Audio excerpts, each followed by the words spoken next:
할렐루야. 한 주간도 잘 사셨습니까? 오늘 설교 제목이 좀 독특합니다. 장사꾼이라고 하는 말의 의미는 우리에게 썩 존경스럽지는 않습니다. 그러나 우리 모두는 이 장사꾼의 자식들이고 또 주위에 가족 가운데 한두 단계만 지나가면 장사하시는 분들이 많이 있을 겁니다. 이것이 잘못된 사회의 그 어떤 이 문화 속에서 온 그 조선시대의 유교 사상, 양반과 상놈을 나누는 가운데에 장사하는 사람은 직업적으로 천시 여기는 그런 경향들이 있기 때문에 이 장사꾼이라고 하는 꾼의 그 부분이 들어간 것 같습니다.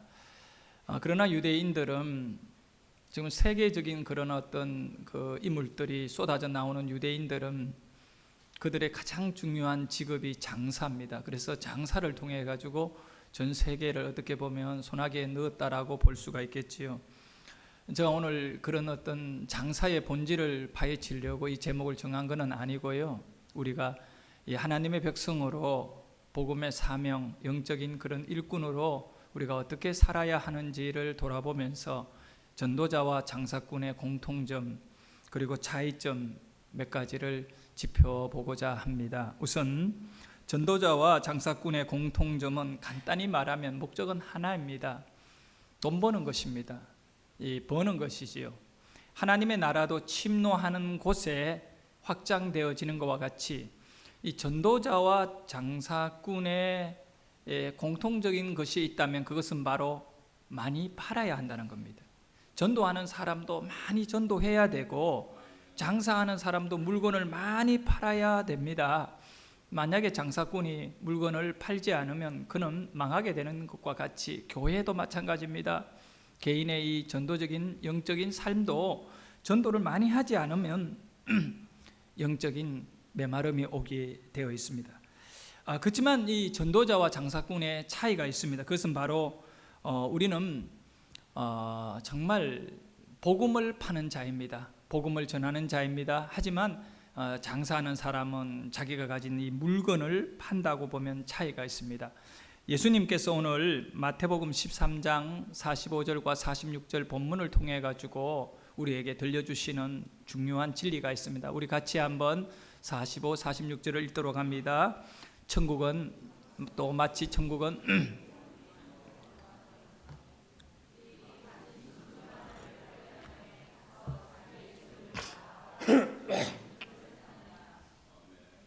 그렇습니다. 여기서 예수님께서 좋은 그런 진주를 구하는 장사같이 천국도 이러한 것이다 라고 말씀하셨는데, 여기 보면 이 비유에서 장사꾼이 파는 것이 아니라, 천국은 파는 것이 아니라 뭐 하는 거라고요? 사는 거지요. 사는 거. 우리는 장사라고 하는 그 개념은 뭘 많이 팔아야 된다는 거잖아요. 잘 팔아야 된다. 그런데 예수님은 우리 천국은 마치 그 진주 장사가 좋은 진주를 뭐 하는 것과 같다고요? 구하는 거예요. 구하는 거는 사는 겁니다. 그래, 진주 장사의 성공은 어디에서 결판나느냐 하면 맨날 그 사구려 쓸 수도 없는 그런 어떤 그 액세서리 정도에서도 잘 인정 안 해줄 그런 많은 그런 진주를 맨날 갖다가 팔아봐요. 남는 게 있겠어요? 그건 없다는 거지요. 정말 탁월한 진주장사, 성공적인 진주장사가 되려면 파는 것보다 더 중요한 것이 좋은 진주를 확보하는 것이라는 겁니다. 우리 인생은, 천국은 뭐냐?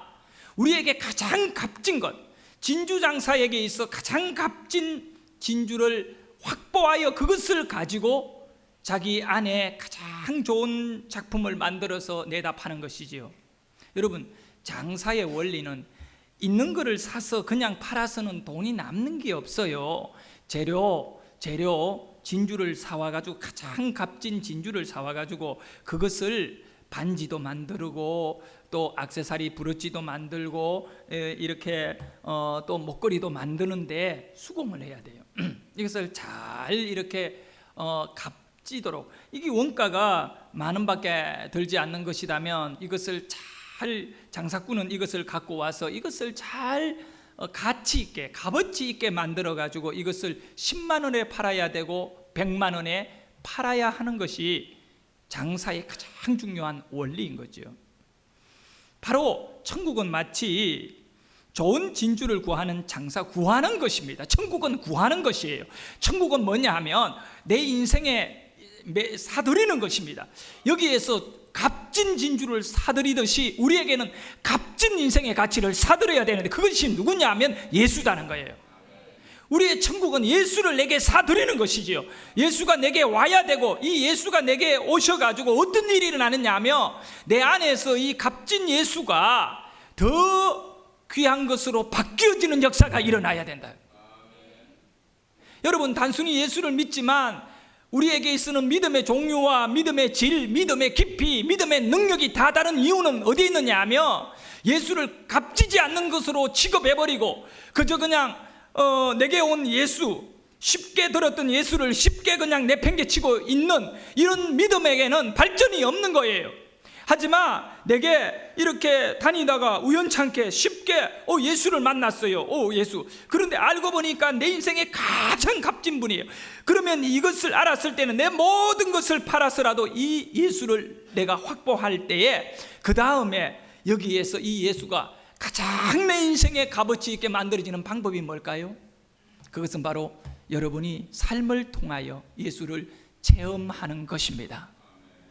여러분, 다이아몬드 원석이나 이 진주를 가진 분들은 그거를 수공해야 돼요. 잘 깎아야 되고, 또 거기에 어울리도록 반지를 만든다든가 목걸이는 꿰야 되고요. 이런 작업이 필요하듯이 우리에게 전해진 예수, 하나님이 우리에게 팔았잖아요. 십자가에다가 예수님을 내어주고 우리 죄를 다 거기에서 해결하면서 값없이, 아무런 대가 없이 우리에게는 거저 주신 바 된 은혜잖아요. 예수가 우리에게 오셨잖아요. 이 예수를 우리는 발견했고 이것을 이제 사는 거지요. 십자가를 통하여 사는데, 이 예수를 사서 난 다음에 이 예수가 가장 값지게 나를 통하여 다른 영혼들에게, 수많은 사람들에게 팔려나가야 되는데, 그 내게 오신 이 예수가 다른 사람에게 팔려갈 수 있는 과정이 뭐냐 하면 바로 여러분이 기도와 말씀을 통하여 또 신앙생활을 통해서 전도의 현장 속에서 다양한 영적인 예배 속에서 여러분의 인생의 간정으로 만들어져야 됩니다. 삶 속에서 예수가 체험되어지는 내용들을 여러분이 가져야 되는 거예요. 그렇게 되면 나를 통하여 예수가 빛나게 되는 것입니다. 제정 러시아지요. 공산주의 소련이 들어서기 전에 제정 러시아 1849년도에 러시아가 이제 그 위기를 맞게 됩니다. 황제가 막 거의 어떤 그런 이 무당 같은 사람에게 속아가지고 전쟁하러 가라면 전쟁하러 가고요. 그 기사에 읽어보면 기가 막혀요. 우리나라에도 비슷한 일이 좀 일어났다고 하는데, 이 황제는 그 1차 대전 전쟁터에 나가 있어요. 그런데 궁 안에 있는 그 신비주의자 이 사람이 얘기합니다. 전쟁을 어떻게 하라고. 그러니까 전쟁터에 있지도 않는 사람이 전쟁을 이렇게 해라 저렇게 해라 황제를 상대로 시켜요. 그러니까 러시아가 망하지. 그러니 공산주의가 막 일어나잖아요. 그때 1849년도에 이런 어떤 이 반정부를 이렇게 정부를 좀 이렇게 바꾸려고 하는 이런 세력들이 많이 일어났지요. 그 가운데 페트라세프스키라고 하는 이 조직 모임이 있었어요. 페트라세프스키. 그래서 이 페트라세프스키 이 클럽에서 활동하던 218명이 1849년 4월 달에 잡히게 됩니다. 그리고는 강도 높은 수사를 통해 가지고 그해 9월까지 이렇게 재판을 받으면서 218명 가운데 21명이 총살형 선고를 받게 됩니다. 그 21명 가운데 20세기의 위대한 문학가인 도스토옙스키 도스토예스키, 도스토예프스키. 발음이 왜 이렇게 힘들어? 도스토예스프스키, 도스토예프스키. 그렇습니다. 이 인물이 거기에 끼어 있었어요. 이분이 쓴 책은 죄와 벌 그리고 부활. 참 정말 이분이 20세기의 정신적인 세계와 영적인 세계에 끼친 영향은 이루 말할 수 없어요. 인간의 마음 깊은 곳에서 남들은 꿰뚫어 볼 수 없는 그런 것들을 꿰뚫어 보는 통찰력을 가지고 그의 문학 속에, 그의 사상 속에 20세기에 매단되는 그런 기독교적 신앙을 가진 사상가요, 문학가입니다.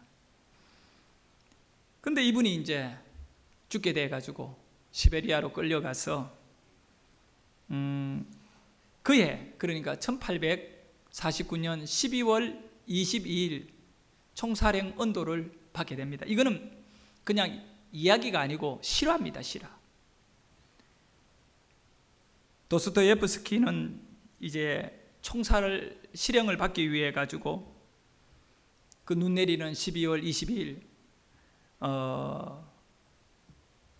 세모노프라고 하는 광장에 끌려 나가 가지고 이제 총살을 집행받게 됩니다. 그때 그 장면을 도스토예스프스키는 그의 친형인 미하엘이라고 하는 형에게 편지를 써서 보낸 내용이 지금도 남아 있습니다. 그리고 그 편지 내용 그대로 여러분에게 읽어드리겠습니다. 오늘 12월 22일 우리는 모두 세모노프 광장으로 끌려갔습니다. 거기서 우리는 십자가에 입을 맞추고 사형 수의로 갈아입었습니다. 그런 다음 일행 중 3명이 처형장으로 끌려가 기둥에 묶였습니다. 저는 앞에서 6번째였고 우리는 3명씩 끌려갔으므로 저는 2번째 그룹에 속해 있었습니다.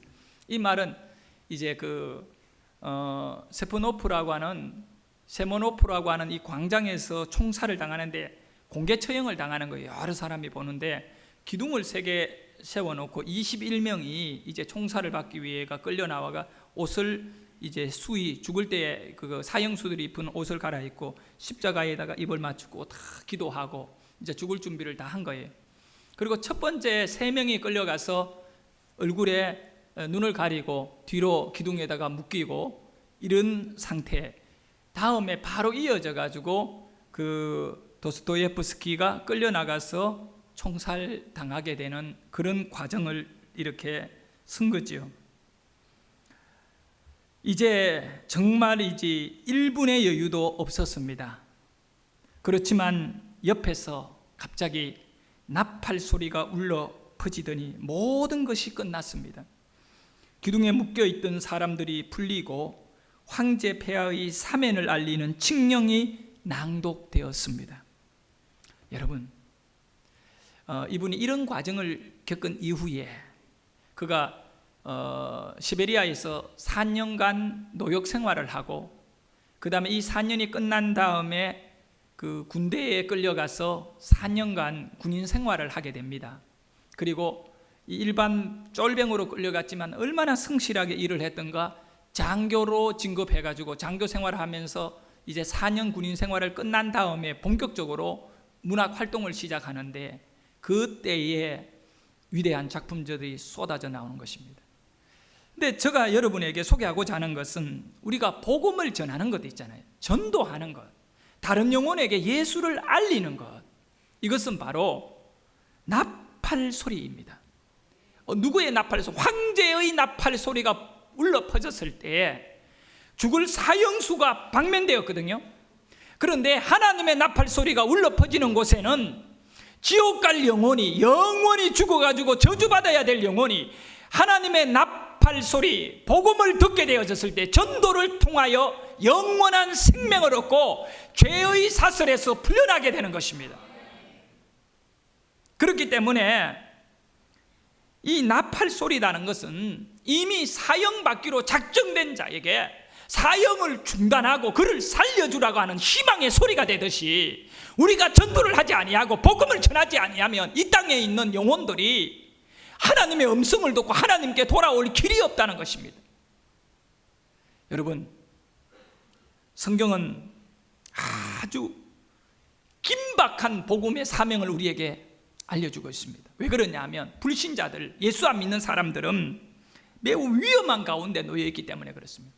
시편 73편 18절과 19절의 말씀에 보면 주께서 참으로 그들을 미끄러운 곳에 두시며 파멸에 던지시니 그들이 어찌하여 그리 갑자기 황폐해졌는가. 놀랄 정도로 그들은 전멸하였나이다. 그 어느 누구도 예수를 만나지 않고는 죽음을 피해갈 수 없고 이들의 파멸을 석방할 방법이 없다는 것입니다. 그렇기 때문에 오늘 저와 여러분은 복음의 나팔수인 것입니다. 하나님의 나팔인 예수 믿고 구원받자라고 하는, 예수 믿어야 인생의 소망이 있다라고 하는 이 나팔을 내려놓고 다른 소리를 지르면서 이 땅에서 아무리 살아가도 그 영혼과 그 인생에는 소망이 없는 것입니다. 누가복음 12장에 보면 아주 의미 있는 예수님께서 비유로 말씀하신 내용이 나옵니다. 어리석은 부자라, 어리석은 부자. 이 어리석은 부자라고 하는 이 인물은 어리석지만 부자인 것입니다. 돈이 많았습니다. 그는 농사도 짓고 사업도 해가지고 그의 창고에는요, 그가 먹을 것, 그가 사용할 물건들, 그의 옷이요 얼마나 많이 들어있는지 몰라요. 신발도 막 그냥 안 신은 신발들, 고급 메이커가 쫙 여러 가지가 다 있어요. 다 있어. 없는 건 모자도 막 수십 개가, 이 부자에게 이 세상 속에서는 없는 것이 없다고요. 그런데 성경은 그를 가리켜 어리석은 자라. 자기를 위하여 쓸 것은 다 준비해 놓고 있는데, 근데 그가 어리석은 부자가 된 이유는 그의 영혼의 창고는 텅텅 비어 있다는 것입니다. 메마를 대로 메말라가지고 아무것도 없는, 하나님이 예수 그리스도가 그의 심령에 들어갈 틈이 없는 것이요, 굳게 잠겨있는 그의 마음을 누누이 두드렸지만 그 마음문은 열려지지 아니하고 영적으로 죽어버린 겁니다. 바짝 메마른 영혼이었습니다. 그래서 그는 어리석은 자입니다. 그렇지만 그의 어리석음은 그의 그 자신의 깨달음을 갖지 못한 거예요. 문제는 깨닫지 못한 거예요. 깨달아야 교회 나오고, 깨달아야 전도하고, 깨달아야 성경 읽고, 깨달아야 영적으로 하나님 앞에 살려고 몸부림칠 건데, 이 부자는 너무나 눈앞에 있는 먹을 것과 둘러싸여 있는 이 부에 의해 가지고 그게 전부 있냐 그렇게 하고 살았습니다. 그런데 너무나 안타까운 건 하나님이 이 사람에 대하여 뭐라고 말합니까? 누가복음 12장 20절에 보면 오늘 밤에, 내일도 아니고 모레도 아니고 내년도 아니고 10년 뒤도 아닙니다. 오늘입니다. 오늘 밤에 너의 영혼을 도로 찾는다는 거예요. 네 영혼을 거두어, 영혼의 주인이신 하나님께서 그걸 거두어 가려면, 그리하면 네가 준비한, 네가 그렇게 의지하고 그렇게 귀하게 여기고 끌고 모았던 그 모든 것, 평생 쓰겠노라고 했던 것들이 다 누구의 것이 되겠느냐. 여러분, 이 어리석은 부자에게 남아있는 것은 아무것도 없는 오늘 밤입니다. 오늘 밤이면 다 끝나는 것입니다. 오늘 밤입니다. 오늘 밤. 그러므로 우리는 이 하나님의 나팔, 예수 믿고 구원받아야 되고 예수 믿고 소망 갖고 살자고 하는 이것은 내일이 없다는 것을 아시기를 바랍니다. 오늘 우리가 전하지 아니하면 우리 주위에 있는 이 어리석은 자들이 다 절망과 심판에 떨어질 수밖에 없는 것입니다. 제가 어제 시흥에 있는 한 교회의 임직 순서의 기도 대표를 맡아가지고 갔습니다. 거기에 오신 설교자는 그 가장 중요한 게 설교자고 그 다음에 두 번째 중요한 게 대표 기도입니다. 근데 내가 대표 기도를 했습니다. 제가 저를 자랑하니까 조금 부끄럽습니다. 근데 이제 설교 직전에 제가 대표 기도를 하고 다음에 설교자로 섰는데 그분이 바로 우리나라의 정경 총회장이고, 제가 여기 이름을 대면 거의 여기는 한 80%가 누군지를 다 아는 우리나라의 아주 유명한 목사님입니다. 서울에 이 어마어마하게 큰 교회를 목회하셨고 지금 원로가 되셨는데, 이분이 오셔가지고 나이가 76세인데도 얼마나 설교를 막 건강하게 잘 하시는지 몰라요. 배는 막 이만큼 나왔고. 근데 이분이 이제 저를 개인적으로 잘 알아요.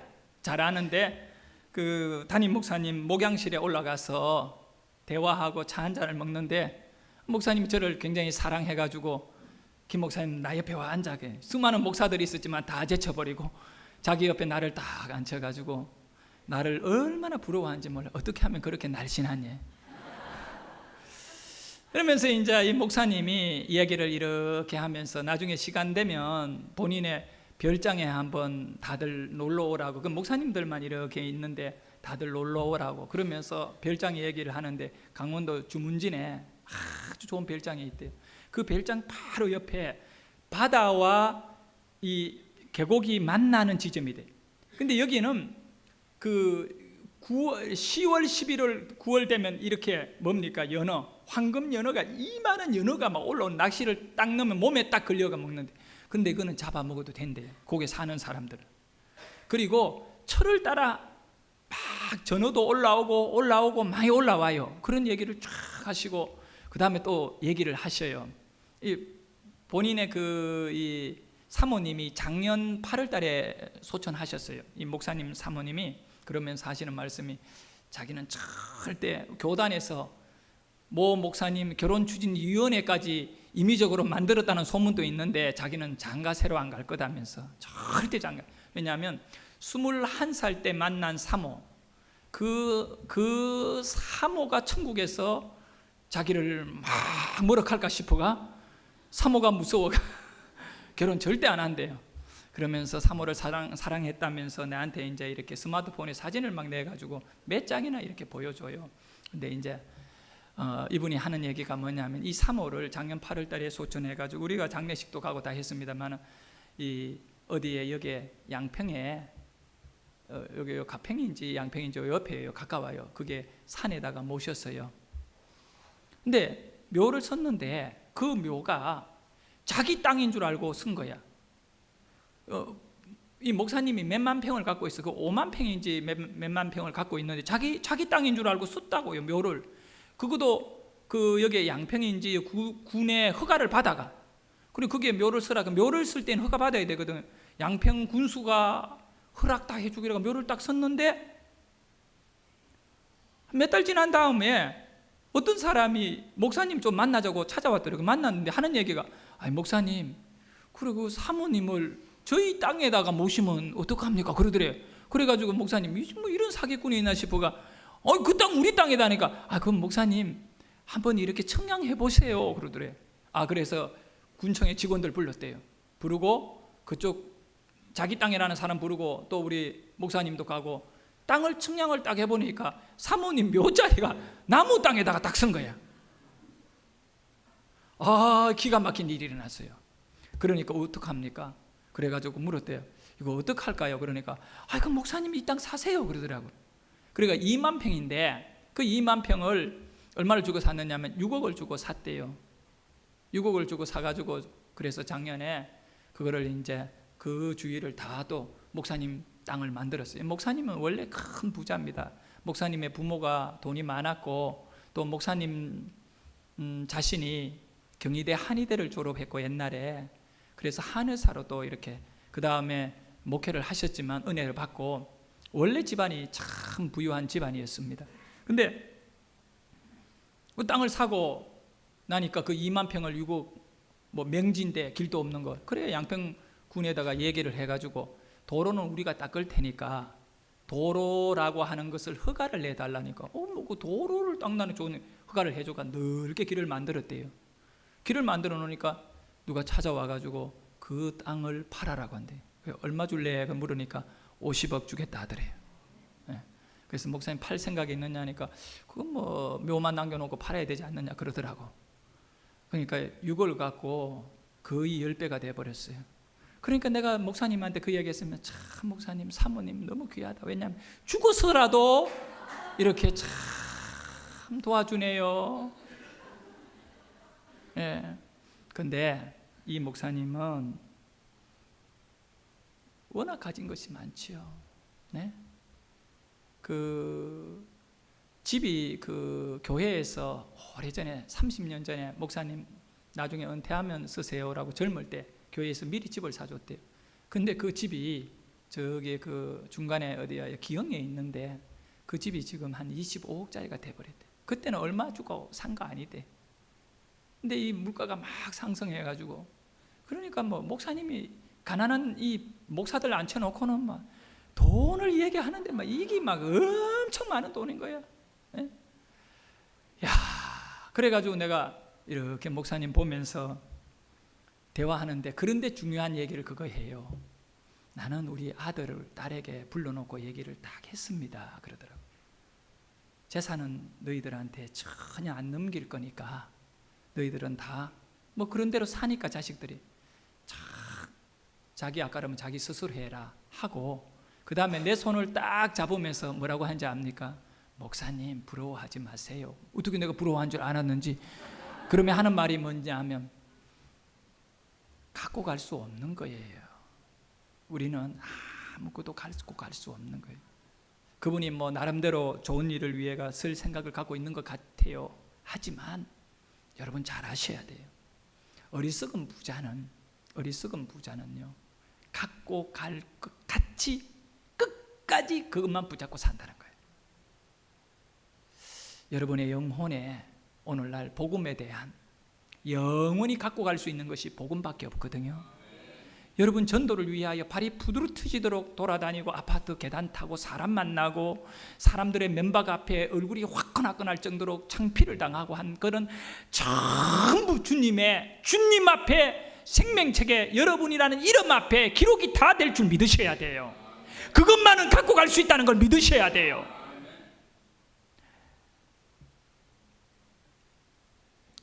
로마서 10장 14절에 보면 그런저 그들이 믿지 아니하는 일을 어찌 부르리요 듣지도 못한 일을 어찌 믿으리요 전파하는 자가 없이 어찌 들리리요. 여러분 내 믿음 별로 없다 생각하고 나 교회 다닌 지 오래되지 않았다 이런 것으로 여러분의 신앙을 스스로 결박하지 마십시오. 오늘 예수 믿은 사람이라 할지라도 어제 예수 믿은 사람이라 할지라도 하나님의 사람은 복음을 전하는 자가 되어야 돼요. 이 복음 때문에 가슴이 울렁거리고 가슴에 불이 나고 막 영혼에 대한 가치를 가지고 바로 하나님의 나팔을 부는 자가 되기를 소원합니다. 제가 이 전도에 대해 가지고 좀 뭔가 이 강한 인상을 갖고 다른 어떤 목사보다 이 전도 막 뭐 빈깡통이 시끄럽다고 든 것도 없는데 맨날 떠들어대고나 있는데 여기에 원인이 있어요. 제가 가만히 돌아보니까 한 21살 정도 되었을 때 선원 생활을 하면요 배를 1년 딱 타면 회사에서 1개월을 한 달을 유급 휴가를 줘요. 그거를 가리켜 선원들은 연가라고 해요. 그래서 1년 이상을 법으로 자꾸 배를 못 타게 만들어요. 국가노동부. 왜냐하면 배 위에서 이 생활하는 것은 정신적으로도 힘들고 또 물에 떠 있기 때문에 다리가 약해지거든요. 그래서 1년 타면 육지에서 한 달을 쉬도록 하는 노동법이 월급을 다 100% 주면서 한 달을 놀게 해요. 그래서 그거를 받아가지고 제가 부산에 있을 때 한국선언 선교회에 최원정 목사님이 나보고 김 선생 그 선박 선교사 합숙 훈련을 좀 받을래요. 그래가 예 그러고 그리고 월요일에서 토요일까지 이렇게 일주일간 큰 아파트에서 선원들이 이 훈련 받을 선원들이 한 10명 정도 가까이 모여가지고 새벽에 일어나가지고 기도로부터 시작해서 밤 늦게까지 성경 공부하고 기도하고 그 다음에 강의 들으면서 그때 20대 초에 이렇게 훈련을 받았어요. 그 어느 날 한 금요일인가 뭐 토요일 가까이 되었을 때 목사님이 오전에 이렇게 아침 먹고 난 다음에 한 타임 강의를 딱 마치더니 우리를 전부 다 나가서 4시간 동안 전도하고 그 다음에 4시간 동안 전도한 그 결과를 오후 시간 강의 시간에는 발표하는 거다 하면서 그 구체적으로 어떤 사람을 어떻게 만났고 몇 명을 만났고 반응이 어떤지를 그렇게 하라면서 그냥 개인적으로 흩어져 가지고 다 가라는 거예요. 그래서 저는 버스를 타고 한 30분 이상을 쭉 가다가 뭐 별로 부산에 아는 데도 없으니까 남포동이라는 곳에서 내렸어요. 그 바로 앞에는 자갈치고 뭐 자갈치로 가려고 하다가 자갈치 가면 막 장사꾼들이 계속 생선 들고 왔다 갔다 하니까 이 전도하려고 하면 좀 이렇게, 그러니까 가만 생각해 위에는 용두산 공원이 있거든요. 용두산 공원에는 그냥 시간 남는 사람들이 멍하니 앉아 있는 곳이잖아요. 그래서 내가 용두산 공원으로 올라간 거예요. 올라가서 열심히 사람들을 만나는데, 그 지금으로부터 30 몇 년 전이에요. 그러면 30 몇 년 전에 같으면 사람들이 복음을 잘 받을 거라고 생각하지만 아니에요. 절대 그때나 지금이나 똑같이 전도하면 사람들이 거절해요. 뭐 지금 전도하기 어렵다 이런 말 하지 마세요. 그 30년 전에 전도를 안 해보니까 뭐 지금 어렵다고 이런 말해요. 그때도 똑같이 사람들은 예수 이야기하면 시끄럽다고 막 그런 얘기 하지 말라고, 재수없다고 이렇게 이야기하거든요. 근데 여러 명을 만나고 대화하면 가운데 시간이 막 한 1시간 좀 더 지나간 것 같아요. 근데 어떤 벤처에 이 앉아있는 남자 50대 정도 된 중년이 딱 앉아있는데 그냥 혼자 되고 조용히 앉아, 신사예요. 깔끔한 옷을 입고. 그래가지고 이게 너무 깊이 있게 그냥 조용히 있어가지고 좀 미안한데 옆에 붙어가지고 잠시 좀 저하고 대화하려 되느냐니까 그냥 이렇게 쳐다보더니 반응 없이 그냥 자기는 또 고개를 돌려버리더라. 그런데 그런다고 포기하면 안 돼. 계속 이야기를 걸었어요. 그러면서 내가 내 얘기를 한 거지. 여러분, 복음은요 진주를 구해가지고 이거를 내 삶에 잘 깎아야 되는 거예요. 그래서 비싸게 팔아야 되거든요. 제가 그렇게 얘기한 거예요. 저는 배를 타는 선원입니다. 그러니까 다시 또 헐끗 나를 쳐다보대. 그 어린 게 뭘 배를 타나 좀 자기는 궁금했을 거예요. 그래서 저 선생님 바다에 있는 저 배 있지요, 배, 큰 배, 저런 배를 탑니다. 내가 지금 영가를 받아가지고 이렇게 있는데 숙제가 하나 있어가지고 여기 올라왔습니다. 그러니까 이 선원이 무슨 숙제를 하나 하여간 이 사람이 헷갈리죠. 그러니까 이분이 또 나를 보면서 하는 얘기가 내가 그 배 만드는 사람이에요. 한진조선에 30년 가까이 아마 근무하고 있었던, 오래 어릴 때부터 그 조선소에서 근무하고 있던 베테랑 이 조선 그 소의 직원이에요. 내가 그 배 만드는 사람이다. 그래서 그래요 그러면서 대화를 쫙 한 1시간 이상, 한 2시간 가까이를 그 한 사람하고 대화하는데 이분이 이제 자기 얘기를 하기 시작한 것입니다. 자신은 오늘 아침도 잘 먹고 가족들하고 아무런 문제 없고 아이들도 대학도 가고 집안도 참 행복하고 부인도 참 너무 잘해주는데 아침에 밥을 먹고 차를 딱 탔는데 차 안에서 갑자기 울컥하는 가슴에 올라오는 게 시작하더니 눈물이 핑 돌면 내가 인생을 하고 살지? 내가 죽으면 어떡하지? 막 이런 불안함과 모든 이 허망함이 몰려오는데 못 견디겠네. 그러면 이제 영도다리를 건너가지고 그게 한진조선소로 출근차가 가야 되는데 중간에 그 내가 늘었던 남포동 가까이 시청 앞쪽에 거기서 차를 내려버린 거예요, 이 사람이. 그리고 바로 직장이 조금만 더 가면 한두 곳만 가면 직장인데 직장에 가기 전에 자기가 거기에 내려가 괴로워서 내가 이대로 직장 가서 못 있을 것 같아가 그래서 자기가 이렇게 돌아다니다 용두산 공원에, 아무도 없는 용두산 공원에 올라가 벤치에 앉아가 멍하니 앉아가 막 그냥 허망하게 앉아 있는 거예요. 이제 이게 깊은 우울증일 수도 있고요. 그때 내가 가까이 다가갔고 대화를 시작한 거예요. 그래서 내가 이 얘기를 했습니다. 당신같이 힘들어하는 인생을 위해 가지고 하나님께서는 예수님을 2000년 전에 이 땅에 보냈습니다. 그리고 그 예수님이 당신의 모든 인생의 이 고통의 문제, 이 답을 다 짊어지시고 십자가에 죽으시고 다시 부활하셔가 하늘로 승천하셨고 성령님을 우리에게 보내주셔가 그 성령께서 오늘 아침에 나의 발걸음을 이 동네로 오게 하고 그 예수님이 나를 당신에게 보냈습니다. 내가 과감하게 이야기했습니다. 예수님이 나를 당신에게 보내서 당신 예수님 믿고 구원받고 당신 가족 전도해라고. 그런 대화를 하면서 제가 사형리라고 하는 조그마한 책을 하나 그걸 또 이렇게 배웠거든요. 내어가지고 설명을 하는데 얼마나 열심히 듣는지요. 또박또박 듣고 마지막에 영접 기도하고요, 대화하고 막 이랬는데 이분이 눈물까지 막 흘리면서 이렇게 하는 거예요. 그리고 나중에 헤어지는데 너무 아쉬워가 둘이. 그리고 이분이 저와 같이 이렇게 탁 마지막 헤어지면서 공원에서 안고 같이 선생님, 제가 아들 같은 사람이거든요. 선생님 꼭 예수만 진짜 자기는. 그리고 저에게 표현한 내용이 뭐냐 하면 너무 고맙대요. 나보고 하는 거예요. 자기가 예수는 진짜 예자도 몰랐는데 수많은 사람이 자기에게 전도했지만 다 거부했는데 오늘 자기가 이 예수님이 정말 인생의 주인인 것을 고백하면서 나에게 뭐라고 얘기했냐면 자기에게 예수님을 전해줘서 너무너무 고맙다는 거예요. 너무 고맙다. 나는 전도를 하면 고맙다는 사람 처음 봤습니다. 너무 고맙다고. 그리고는 이 아저씨가 나는 그 공원에서 내려와가지고 이제 그 합숙소인 아파트로 가게 되고 이분은 직장으로 갔다는 거예요.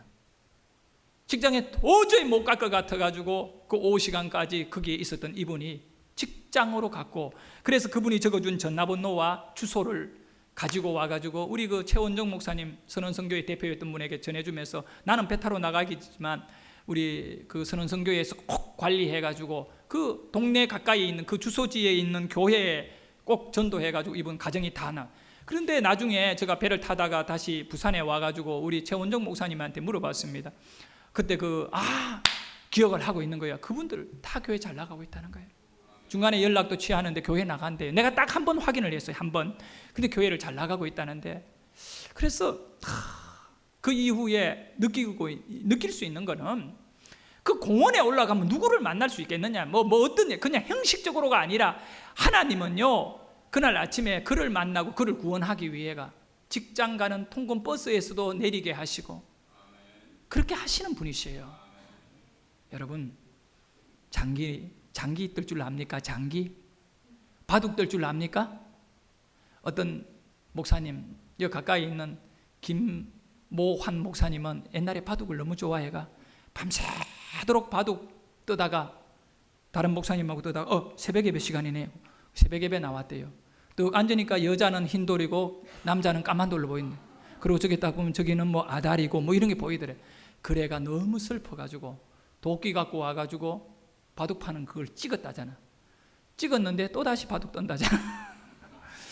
여러분 바둑 있잖아요. 바둑 장기. 인생은 바둑과 장기 같은 거예요.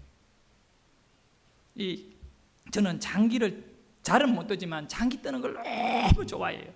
그런데 목회에 방해돼가지고 내가 장기를 안 뜨지요. 장기가 왜 재밌느냐 하면 이 길이 있거든요. 그걸 가리켜서 수라 그래요. 수. 한 수, 두 수 있잖아요. 알죠 여러분? 근데 이것을 세 수를 봐야 제대로 게임이 돼요. 네 수를 보면 거의 이겨요. 바둑도 마찬가지입니다. 막 준다고 넙석넙석 받아 먹으면서 막 공격해 들어가면 딱 네 수 보는 사람은 끝내버려요. 금세. 그러니까 이 수가 보여야 돼요. 그래 인생도 수가 보여야 되거든. 수가 안 보이는데 그냥 무턱대고 살아가서는 안 돼요. 인생의 가장 좋은 수가 뭔지 생명을 얻을 수 있는 길이 열리주는 수는 예수야. 예수. 내가 보는 거는 예수밖에 없어요. 여러분이 예수를 가지게 되면 막힘이 없는 마귀가 아무리 장난을 쳐도 이길 수 있는 줄 믿으셔야 돼. 그래서 예수를 전해야 된다는 거예요. 이 수를 사람들에게 알려줘야 돼요. 그래서 우리는 예수 믿고 살아나는 거잖아요. 옆에 분에게 이야기합니다. 예수를 가지세요. 예. 진주장사는 팔기 전에 사는 것이 더 중요한 거예요. 우리는 내 인생에 예수를 값없이 샀습니다. 예수를 샀어요. 그러면 그 예수를 다듬고 내 간정을 만들고 내 삶을 만들고 기도를 만들어가지고 밖으로 나가면 서로 살려고 할 거예요.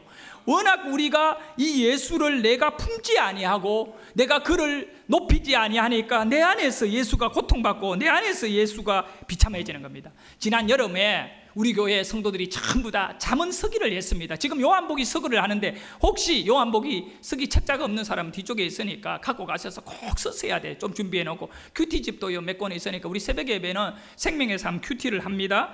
그렇게 큐티를 하고 이것이 요한복음 서기인데 이 요한복음 서기입니다. 작년 여름엔 올 여름에는 잠언서기를 했습니다. 저는 이 잠언서를 쓰면서 딱 한 절을 얻었습니다. 성경 말씀 한 절을 내 가슴에 정말 생명같이 들어와가지고 이것이 살아서 나의 심령을 움직였는데 그게 뭐냐 하면 4장 8절의 말씀입니다.